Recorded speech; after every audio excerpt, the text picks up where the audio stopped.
When I first joined Ishida Corporation, I thought I'd finally made it. A stable job, a clean office, a polite staff, everything I needed to start over. I told myself that if I worked hard and stayed quiet, everything would be fine. But I didn't realize then that surviving here meant surviving him, Kaito Ishida, my boss. He wasn't just the youngest executive in the company, he was its legend. People spoke his name in whispers, like a warning. His cold gaze could silence a room, his voice could slice through excuses like a blade. He was tall, poised, and perfectly dressed, an image of control. Yet, every time his dark eyes swept across the office, it felt like standing under a storm cloud that might break at any second. And I, timid, clumsy Ryu, was his new assistant. The first few weeks were a blur of late nights and anxious mornings.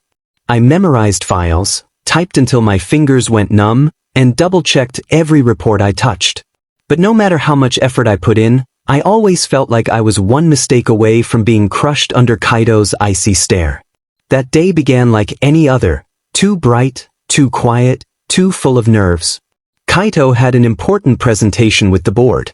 My job was simple, manage the slides and hand him the data when he asked. Simple, until my trembling hands betrayed me. When he said, "Next slide," I pressed the wrong key. The screen went black for a second, just a second, but it was enough. The room froze. The board members glanced around, confused. And Kaito turned toward me, his expression unreadable. The silence was worse than yelling. Then his voice, low and sharp, cut through the air. "Ryu." "Yes, sir?" My voice cracked. His eyes were like glass, cold, reflecting everything but revealing nothing. "Fix it." I fumbled with the laptop, my pulse racing so fast I could barely breathe. The projector blinked back to life, but the damage was done. A few executives whispered, one of them smirked. Kaito's jaw tightened. He didn't shout. He didn't need to. The tension in his body spoke louder than words. And then, in front of everyone, he said it. "Obey me," he growled, his voice dropping into something darker, something that sent a chill down my spine, or face harsher consequences. The words echoed in my head. The room went still. Every gaze turned toward me, pity, curiosity, judgment. I couldn't look at anyone. My throat burned, but no sound came out. "Understood," he said. I nodded quickly. "Why yes, Mr. Ishida." He turned away as if nothing had happened. The meeting went on, but I barely heard a word. My ears rang, my chest ached. When it ended, I gathered the papers with shaking hands, avoiding everyone's eyes. No one spoke to me for the rest of the day. By the time the office emptied out that evening, I sat at my desk staring at the clock, too afraid to move. I wanted to go home, but my name appeared on my phone screen. From Mr. Ishida, "Come to my office." My heart sank. I walked down the silent hallway. The air felt heavier near his office, the lights dimmer. His door stood half open, the faint sound of typing coming from inside. I knocked softly. "Enter." His voice was calm again, but it carried that same weight, authority that dared me to disobey. Kaito sat behind his sleek black desk, jacket off, sleeves rolled up, his tie loosened. Even in that relaxed state, he looked like power incarnate. His desk lamp cast sharp shadows across his face, making him look both exhausted and dangerous. "Sit," he said without looking up. I sat. My palms were sweaty, I hid them under the table. He finally looked at me, his eyes unreadable. "Do you know why you're here?" "Because I messed up the presentation," I whispered. He leaned back, crossing his arms. "You didn't just mess up, Ryu. You made me look weak. And I don't like being made to look weak." The words cut deep. I stared at the floor, trying to swallow the lump in my throat. I'm sorry, sir. It won't happen again." He studied me for a long moment, then stood. His footsteps were quiet, deliberate, as he walked around the desk and stopped beside me. "Do you know why I didn't fire you today?" I looked up, confused. "No, sir." "Because you're not useless," he said simply. "You're careless, but you pay attention to details when it matters. I see it in your reports." I blinked, not sure if that was a compliment or a trap. "Do you think you can prove me right?" he asked. I'll try. He frowned slightly, tilting his head. Not try, do. The firmness in his tone made me straighten instinctively. There was something in his eyes, an intensity that wasn't just anger. It was like he wanted me to challenge him, to meet him halfway. But my voice barely worked. Yes, sir, I managed. Good. He turned away, but his hand hesitated for a second as he picked up his coffee mug. It trembled slightly. Just barely, but enough for me to notice. When he spoke again, his voice was quieter. You're dismissed. I stood, bowing quickly, then stepped out before I could embarrass myself further. My heart was still hammering. I'd expected fury, maybe humiliation, but not this strange test. He'd pushed me to the edge but hadn't crossed it. As I walked back to my desk to pack my things, I couldn't shake the feeling that something was off about him. Beneath that perfect composure, something was breaking. That night, I stayed late, too afraid to face the crowded subway and the questions in my head. The office was dark and silent except for the distant hum of air conditioning. I walked past Kaito's office on my way out, and froze. The door was slightly open again. Inside, Kaito sat alone, his head in his hands. His shoulders rose and fell with uneven breaths. I heard a low, guttural sound, half growl, half sigh. Why can't I just... He stopped, fists clenching. No. Control yourself. My chest tightened. The tone of his voice wasn't angry anymore. It was pained. I should have walked away, but I couldn't. For a moment, the man I'd feared all day didn't look like a monster at all. He looked human. He leaned back in his chair, eyes closed, muttering, "You can't lose control. Not again." Then, softer, a whisper I almost missed, "You scared him. You always scare them." I stepped back quietly, guilt flooding through me. I didn't want him to know I'd overheard. Whatever this was, it wasn't for anyone else to see. As I rode the elevator down to the lobby, my heart felt heavy. I'd seen two sides of Kaito Ishida in one day, the ruthless boss who humiliated me, and the broken man who sat alone in the dark, fighting something invisible. For the first time since joining the company, I realized something I couldn't explain. I wasn't just afraid of him anymore. I was curious. And that, somehow, scared me even more. Days passed after that humiliating meeting, yet the echo of Kaito Ishida's voice never left me. Even when he wasn't around, it was like his presence lingered in the air, sharp, heavy, and suffocating. I told myself to keep my distance. To work, not feel. To stay invisible. But how do you ignore someone who commands every breath of the office just by existing? Every morning, the sound of his shoes striking the marble floor signaled his arrival. Everyone straightened up immediately, pretending not to notice while secretly watching. His suits were always immaculate, his gaze cutting. He'd greet no one, just stride to his office, close the door, and turn the air around him to ice. And then there was me, his unlucky assistant, trapped in that cold orbit. At first, I thought the humiliation from that day would make him despise me completely. But something strange happened instead. He didn't fire me.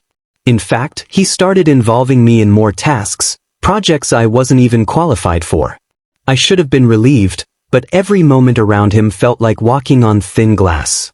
Ryu, the report. Now. Ryu, correct the data. You missed a decimal. Ryu, look at me when I'm talking.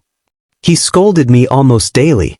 Yet, I began to notice something subtle under the harshness, tiny glimpses of restraint.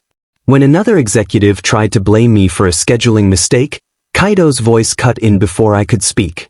That error was on my desk before it reached him, Kaito said sharply. If anyone's at fault, it's me. The room fell silent. No one dared to argue. After the meeting, I lingered by his office, unsure whether to thank him or hide. He didn't look up from his papers when he said quietly, "Don't mistake protection for forgiveness. Do better next time." Still, my chest ached in a strange, confused way. He wasn't just my boss anymore. He'd become a puzzle I couldn't solve. Every cruel word came with an act of silent defense. Every glare carried a shadow of exhaustion. One night, I stayed late to finish a marketing proposal. The rest of the team had gone home hours ago. The city lights glowed outside the tall glass windows, painting silver streaks across the polished floor. The silence was peaceful until a faint sound broke it, a low, muffled groan from Kaito's office. I froze. Was he still here? It was almost midnight. I hesitated, but curiosity, or maybe concern, pushed me forward. The light in his office was dim, only his desk lamp glowing faintly. Kaito was slumped forward, his jacket off, sleeves rolled up. His right hand pressed against his side, where his white shirt was stained with a faint spot of red. I gasped softly. Mr. Ishida? His head jerked up slightly, eyes hazy. Ryu? I rushed forward. You're bleeding. It's fine, he muttered, voice hoarse. Just a scrape. But it wasn't fine. The cut looked fresh, probably from one of his late-night sparring sessions. He'd once mentioned he boxed to relieve stress. There was a small first aid kit on the shelf, untouched. I grabbed it without thinking. Let me help, I said, kneeling beside him. He blinked down at me as if confused by my presence. You don't have to. I know, I replied softly, but I want to. Something shifted in his expression, hesitation, maybe even disbelief. I cleaned the wound carefully, feeling the warmth of his skin under my fingertips. He winced but didn't pull away. The silence between us was different now, thick but not heavy, charged but not dangerous. You shouldn't be here this late, he murmured. Neither should you, I said before I could stop myself. A faint, almost invisible smile tugged at his lips. Touché. His voice was softer now, stripped of its usual armor. He leaned back slightly, eyes fluttering as fatigue took over. And then, in a tone I'd never heard from him before, gentle, almost pleading, he whispered, Re? My name from his lips sounded different. Human. Fragile. For a moment, I forgot he was my boss. He wasn't the man who barked orders or glared through glass walls. He was kind of a man trying too hard not to fall apart. He drifted off briefly, mumbling something I couldn't fully catch, something about not wanting to lose control again. I stayed by his side until his breathing steadied.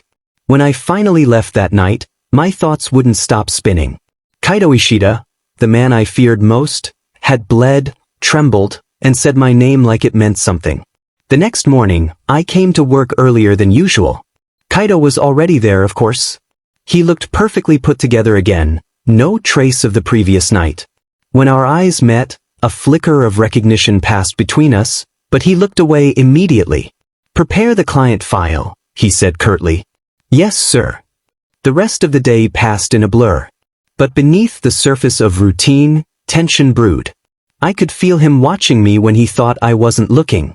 His tone was sharp, his commands brisk, as if he was trying to rebuild the walls I'd seen crumble. By afternoon, those walls finally cracked again. It started over something small. I'd reorganized his presentation notes without asking, thinking I was helping. But when he noticed, his voice thundered through the office. Who told you to change my system? He snapped, slamming the papers on the table. I stood there, heart pounding, but this time I didn't cower. It made the layout clearer, I said, keeping my voice steady. I didn't ask for your opinion, he growled, stepping closer. Usually, that tone would have made me shrink. But after last night, after seeing the man behind the mask, I couldn't. I met his gaze directly. Then maybe you should. You hired me to assist, not to be silent. The air between us froze. His eyes widened slightly, not in anger, but in shock. No one ever talked back to him. For a long, tense moment, neither of us spoke. The sound of the ticking clock filled the space. I could feel my pulse in my throat, but I refused to look away. Finally, Kaito exhaled, stepping back. His voice, when it came, was quieter. You're brave when you're angry, Ryu. I'm not angry, I said softly. I'm just tired of being afraid. Something flickered in his eyes, guilt, perhaps. He looked down, his hands tightening at his sides. You shouldn't be afraid of me. Then stop giving me reasons to be. The words left my mouth before I could take them back. His head snapped up, but instead of rage, I saw a kind of pain there. He looked like someone who'd just been told a truth he didn't want to hear. Without another word, he turned away, his voice low. That will be all, Ryu. The rest of the day passed in silence. When I left the building, I half expected a termination notice in my inbox.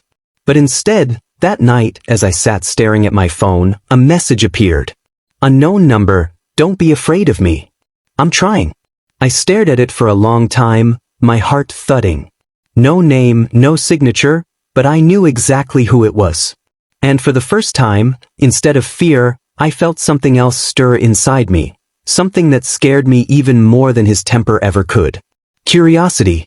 Because beneath all his anger and pride, Kaito Ishida wasn't just a cold, heartless boss. He was a man desperately trying to unlearn his own darkness. And I wasn't sure whether I wanted to run from him, or reach out and stay. Some truths hide in plain sight, waiting for the wrong moment to be found. For weeks, I tried to pretend things were normal after that late-night message from Kaito. I told myself it meant nothing, that it was just his way of easing guilt. But deep down, something had shifted. His voice was still sharp, his expectations still high, but there was something different in his eyes now. When he spoke to me, there was hesitation, as if he was learning how to control not his anger, but his fear. And yet, the office walls still whispered about him. People admired his intelligence, envied his success, but no one trusted him. They said Kaito Ishida built his empire by crushing anyone who stood in his way. Some even joked that he had ice instead of blood. But I'd seen him bleed. One evening, I stayed behind to organize documents for an upcoming investor meeting. Kaito had already left, or so I thought. His office door was closed, lights off. But as I was filing away a set of reports, one folder slipped from my hands, spilling its contents across the floor. Among the scattered papers was something that didn't belong, a yellowed newspaper clipping tucked inside one of the folders. Curiosity got the better of me. It was dated almost 10 years ago. The headline read, "Business Empire Crumbles. Ishida Group Faces Corruption Scandal." My heart skipped a beat. The photo below showed a man who looked startlingly like Kaito, older, heavier, but with the same sharp eyes. The article detailed how the former president, Takumi Ishida, was accused of embezzlement and bribery, leaving his son to face the fallout. My mind spun. Kaito's father. There were more clippings beneath it, articles about Kaito's early years in the company. Young executive rebuilds fallen empire. From scandal to success, Ishida Jr. leads with ruthless precision. Suddenly so much made sense. His obsession with control. His hatred of weakness. His constant fight to prove himself. But before I could put the papers away, the door behind me opened. "What are you doing?" His voice, quiet, dangerous, cut through the silence like glass. I froze, the newspaper still in my hand. "Kaito, Mr. Ishida," I stammered, standing quickly. "I didn't mean to." He strode forward, his expression unreadable. "Where did you find that?" "It fell out of the reports," I said truthfully, holding it out. "I swear I wasn't." "Put it down," he ordered, his tone sharper than a blade. I obeyed, but my hands were trembling. The paper fluttered to the desk. For a long moment, he didn't move. His jaw tightened, his gaze fixed on the article. Then, in a low voice that almost sounded like a growl, he said, "You think you know me now?" "No," I said quietly. "But I think I finally understand you." His eyes snapped to mine. "Don't pretend you understand anything about me." Something inside him broke then. His voice rose, not in rage, but desperation. "You think being ruthless was a choice? You think I wanted to become this?" He slammed his hand on the desk, startling me. "You have no idea what it's like to clean up your father's sins, to rebuild from nothing while people laugh behind your back." His words echoed in the room, heavy with old pain. I could see it now, the storm he'd been hiding for years. I wanted to speak, but he wasn't finished. His voice cracked as he continued, "They called me a fraud. A shadow of a criminal. Every contract I signed, every deal I made, people waited for me to fail so they could watch me burn like he did." He turned away, gripping the edge of the desk until his knuckles went white. So I stopped trusting. I stopped caring. I thought if I became harder, colder, If I never let anyone close, then no one could destroy me again. The silence after his confession felt endless. I swallowed, unsure what to say. Then, softly, I asked, "And has it worked?" He flinched. The question seemed to pierce straight through his defenses. Slowly, he looked over his shoulder. His voice was barely above a whisper. "No. It's lonely." Something in me broke too. I'd never seen Kaito like this, vulnerable, trembling, almost human. I took a small step forward. "You've carried that pain alone for too long." He scoffed bitterly. "Pity doesn't suit you, Ryu." "It's not pity," I said firmly. "It's empathy. There's a difference." He looked at me as if trying to decide whether to believe me. For a long moment he said nothing. Then, in a voice that sounded more exhausted than angry, he murmured, "I don't know how to be anything else. Kindness feels like weakness. I can't afford weakness." I met his gaze steadily. "Maybe not in business. But you can't build a life on fear, Kaito." He inhaled sharply, as though my words had struck too close to home. Then, without another word, he turned away. The conversation was over, or so I thought. But the next day, something changed. His tone was softer when he spoke to me. He started saying please and thank you, words I didn't think existed in his vocabulary. When I made a suggestion in a meeting, he actually paused to consider it. The staff noticed too. Whispers began spreading. People wondering what had happened to the cold, untouchable Mr. Ishida. Of course, not everyone was pleased. One of the senior executives, Mr. Sato, had always despised Kaito's authority. He started murmuring in the corners of the office, hinting that Kaito's reputation wasn't as clean as it seemed. Soon enough, rumors about the Ishida family scandal resurfaced, spreading through the company like wildfire. When I overheard two employees mocking Kaito behind his back, something inside me snapped. "Do you even know what he went through?" I said, louder than I intended. The room went silent. "He rebuilt this company when everyone turned their backs on him. You wouldn't last a week in his shoes." They stared at me speechless. I walked away before I could regret it. Later that day, Kaito called me into his office. I expected anger, maybe disappointment for speaking out. Instead, he just stared at me for a long time, then said quietly, "You shouldn't have to defend me." "I wanted to," I replied. He looked almost bewildered. Then, to my shock, he smiled, a small, tired smile but real. "You're reckless," he said softly. "But, thank you." For the first time, I saw warmth in his eyes instead of cold fire. It was fleeting, but it was there. That night, long after everyone left, I passed by his office again. The light was still on. I peeked through the glass and saw him sitting at his desk, head bowed, his hand covering his face. His shoulders trembled slightly. He whispered to himself, unaware I could hear. "I don't know how to be gentle," he said. "But I want to learn with you." I froze. The honesty in his voice pierced through every wall between us. Before I could decide whether to step in, he wiped his face, straightened up, and turned off the light. As he walked out, I ducked behind the wall, my heart racing. I watched him pass, unaware of my presence. For the first time, I didn't see my boss. I saw a man trying, truly trying, to be better. And in that moment, I made a quiet promise to myself. I wouldn't run away from Kaito Ishida. Not anymore. Because behind his mask of perfection and control, I'd finally seen the truth. He wasn't a monster. He was a survivor learning how to live again. The storm finally hit. By the time I arrived at the office that morning, the tension was already thick enough to choke on. Whispers filled every corridor, emails flew faster than usual, and the atmosphere felt like the air before lightning strikes. People stared at me, then quickly looked away, as if even eye contact could get them in trouble. When I reached my desk, I saw it. The headline on every business news site. Ishida Group's golden executive linked to family corruption scandal. There was Kaito's face, cold and unreadable even in print, next to words that painted him as the villain of his own company. My hands trembled. I knew what this meant. The past he'd fought so hard to bury had come back, clawing through the surface. Someone inside the firm had leaked it, and whoever it was had aimed to destroy him completely. Kaito didn't show up for the morning meeting. That was enough to start a wildfire of speculation. I couldn't take it anymore. I went straight to his office. The door was unlocked, unusual for him. Inside, the blinds were half drawn, letting slanted morning light cut through the quiet gloom.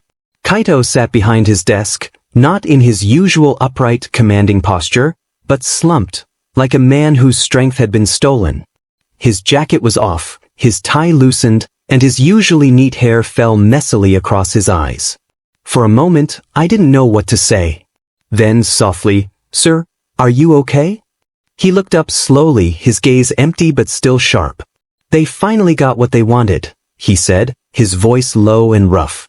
"Everything I built, it's all collapsing because of one name. My father's." I hesitated. "The board? They called an emergency session," he interrupted. "They want my resignation." He tried to sound calm, but I heard the quiver beneath the words. Kaito Ishida, the man who commanded rooms with a glance, looked utterly human, fragile even. "I can explain," I said. "They'll listen if you—" "They won't," he snapped, then immediately closed his eyes as if regretting it. "They never do. To them, I'm the son of a liar, a thief. No amount of success will erase that." His bitterness cut deep, but I couldn't just stand there. "Then let me speak," I said firmly. "Let me stand up for you." His eyes flickered open again, searching my face for mockery, for pity, but found none. "Ryu," he said quietly, "you don't owe me that. I've treated you terribly. You should walk away now, before this ruins you too." But I shook my head. "No. You taught me how to be brave, even when it hurt. Now it's my turn." The board meeting was brutal. Every seat was filled with sharp suits, sharper tongues, and colder eyes. They didn't even let Kaito sit at the head of the table. The moment he entered, whispers began, and accusations followed. "Kaito Ishida," one director said, "the media has linked your father's crimes directly to offshore accounts your division once handled. How do you expect us to trust your leadership now?" Kaito's expression was still and unreadable, but I saw the faint twitch of his jaw. He opened his mouth to speak, but before he could, I stood up. The room fell silent. "I'll answer that," I said, my voice surprisingly steady. "Because I work under him every day. I've seen what kind of leader he really is." Dozens of eyes turned toward me. I felt my heart hammering, but I didn't stop. "Kaito Ishida built this department from nothing," I said. "He made mistakes, sure, but he also protected us. He took responsibility when others ran. He pushed us because he believed in the best version of us, even when he didn't believe in himself." Kaito looked at me like he couldn't quite believe what I was doing. "He's not his father," I continued. "He's a man who spent his whole life trying to prove that. If you can't see that, then maybe this company doesn't deserve him." For a heartbeat, the silence was deafening. Then murmurs began, some angry, some surprised. But the chairman, an old man with wise eyes, finally raised his hand. "That's enough," he said. "We'll deliberate privately." They left the room, one by one. I stayed standing. Kaito didn't move, just stared at me as though trying to understand something he'd never seen before. Finally, he whispered, "Why would you do that?" "Because someone had to," I said simply. "And because you're worth saving." The board decided to suspend him temporarily, pending investigation, but not fire him. It wasn't a victory, but it wasn't defeat either. When the office emptied that evening, Kaito called me to the rooftop. The city lights stretched endlessly, glowing against the night sky. The wind was cool, carrying the distant hum of traffic. He stood near the edge, hands in his pockets, back straight but voice soft. "You shouldn't have risked yourself like that," he said. "People will talk." "Let them," I replied. "I've stopped caring what they say." He turned to me then, and for the first time since I'd met him, his eyes were not cold, they were weary, raw, searching. "I'm sorry," he said quietly. "For everything. For how I treated you. For the fear I caused. I thought control was the only way to survive. But all it did was destroy every bridge I ever tried to build." His apology was halting but real. Each word felt like something he'd never said before. I can't promise I'll stop being difficult, he added with a faint, self-deprecating smile. But I want to learn. If you'll still let me. I took a step closer.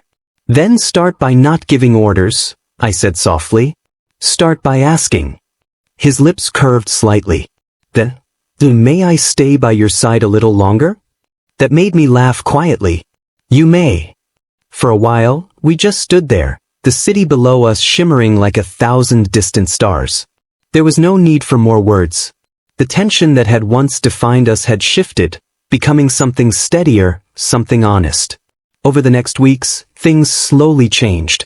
Kaito didn't bark commands anymore. He asked questions. He listened.